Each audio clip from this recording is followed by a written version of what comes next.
အားလုံးပဲမင်္ဂလာပါရှင်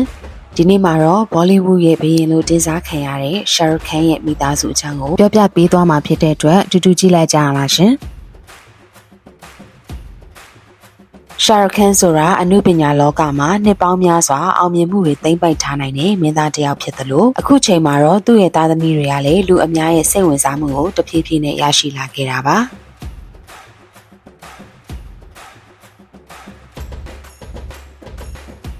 ပထမဆုံးအနေနဲ့သူတို့မိသားစုနေထိုင်တဲ့မန်းနက်အိမ်ကြီးအကြောင်းကိုပြောပြပေးချင်ပါတယ်။မန်းနက်ဆိုတာမွန်ဘိုင်းမြို့ကမ်းခြေအနီးနားမှာရှိတဲ့အလွန်ခမ်းနားတဲ့အိမ်ကြီးတစ်လုံးဖြစ်ပြီးတော့ Shah Rukh Khan ရဲ့အောင်မြင်မှုကိုကိုစားပြုနေတဲ့နေရာတစ်ခုလည်းဖြစ်ပါတယ်။နှစ်စဉ်ပွဲတော်ရက်တွေမှာဆိုရင်ပရိသတ်ထောင်ပေါင်းများစွာကမန်းနက်အရှိကိုလာပြီးတော့ Shah Rukh Khan ကိုနှုတ်ဆက်နေကြတာကိုမြင်တွေ့ရတတ်ပါတယ်။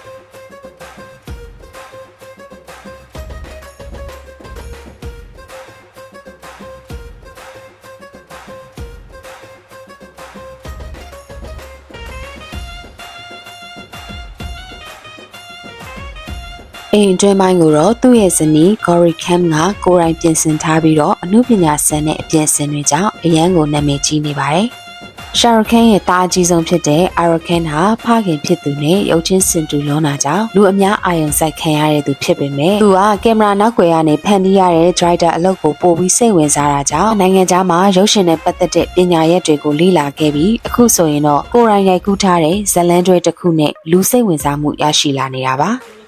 ဒါအပြင် Dior ဆိုတဲ့ကိုယ်ပိုင်အဆင့်မြင့် fashion လုပ်ငန်းကိုလည်းတည်ထောင်ထားပြီးတော့ငယ်ရွယ်တဲ့စီးပွားရေးလုပ်ငန်းရှင်တစ်ယောက်ဖြစ်လေလူသိများလာပါတယ်။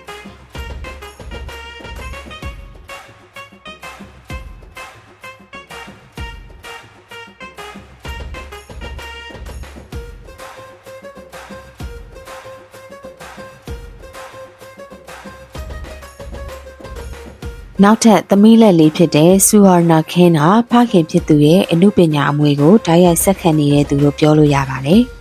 ။သူမဟာ The Archie ဇာတ်နဲ့အမှုပညာလောကတွင်စတင်ဝင်ရောက်လာခဲ့ပြီးတော့အခုဆိုရင်လည်းဖခင်ဖြစ်သူနဲ့အတူ King ဆိုတဲ့ဇာတ်ကားမှာပါဝင်သရုပ်ဆောင်မှုရှိနေပါတယ်။ Suharna ကိုလူအများစိတ်ဝင်စားကြတာကသူမရဲ့ယုံကြည်မှုရှိတဲ့ပုံစံနဲ့ fashion အပြင်ဆင်တွေကြောင့်လည်းဖြစ်ပါတယ်။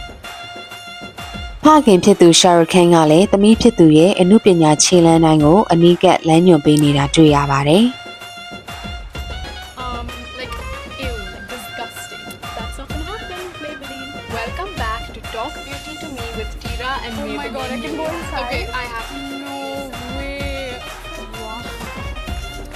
Hey Suhana, welcome to the Adidas I'm taking this now. This is unreal. I can't believe I'm actually a part of the Adidas family now. အငယ်ဆုံးသားလေး Arun Khan ကတော့ပြည်သက်အချစ်ကိုအများဆုံးရရှိထားတဲ့မိသားစုဝင်လေးလို့တော့ပြောလို့ရပါတယ်။ Great job. Let's go show them. Arun ဟာအခုဆိုရင်အရွယ်ရောက်လာပြီဖြစ်ပြီးဖခင်ဖြစ်သူနဲ့ပုံစံတူလွန်းတာကြောင့် Mini SLK လို့ပြည်သက်တွေကချစ်စနိုးခေါ်ကြပါတယ်။သူဟာငယ်ငယ်လေးကတည်းက IPL ဘောလုံးပွဲတွေမှာဖခင်နဲ့အတူပါဝင်လေးရှိသလိုမကြသေးခင်က The Lion King ရုပ်ရှင်ရဲ့ Hindi version မှာဖခင်အကိုဖြစ်သူတို့နဲ့အတူအတန်သရုပ်ဆောင်ဖြစ်ပါဝင်ခဲ့ပါသေးတယ်။ I spotted it yesterday. ငယ်ရွယ်သေးပေမဲ့အများရှိထွက်ရတာကိုမကြောက်ဘဲနဲ့ SLK နဲ့အတူ IPL ပွဲတွေမှာပါဝင်လေးရှိတာကြောင့်လူအများကပို့ပြီးတော့ချစ်ခင်လာကြပါတယ်။ Arun ရဲ့ချစ်စရာကောင်းတဲ့အမူအရာတွေကပြည်သက်တွေကြားမှာအမြဲတမ်းရေပန်းစားနေစေပါဒါပေမဲ့မီဒီယာမှာတော့ဒီမိသားစုအကြောင်းတွေပြောတဲ့အခါမှာမိသားစုနာမည်အရှိန်အဝါကြောင့်အခွင့်အရေးပိုရတယ်ဆိုတဲ့ဝေဖန်မှုတွေကိုလည်းမကြာခဏကြားရပါတယ်။တချို့ကတော့နာမည်ကြီးမိသားစုကမွေးဖွားလာတဲ့သူတွေကအခွင့်အရေးပိုရတယ်လို့ပြောကြသလိုအချို့ကတော့နောက်ဆုံးမှာရပ်တည်နိုင်မှုဆိုတာကိုယ်ပိုင်အရေးချင်းနဲ့ကြိုးစားမှုပေါ်မှာပဲမူတည်တယ်လို့သုံးသပ်ကြပါတယ်။ကဲကြည့်ရှုနေကြတဲ့သူတွေကရော Shah Rukh Khan ရဲ့သားသမီး3ယောက်ထဲမှာဘယ်သူကဖခင်ဖြစ်သူလို့ Bollywood လောကကိုအလွှမ်းမိုးနိုင်ဆုံးဖြစ်လာမယ်လို့ထင်ကြလဲဆိုတာ comment မှာရေးသွားပေးကြပါအောင်ရှင်အခုလိုမျိုးစိတ်ဝင်စားဖို့ကောင်းတဲ့အကြောင်းအရာတွေကိုတင်ဆက်ပေးနေတဲ့ Let's Watch Together Channel ကို like and follow လေးလုပ်သွားပေးကြပါအောင်ရှင်ကျေးဇူးတင်ပါတယ်ရှင်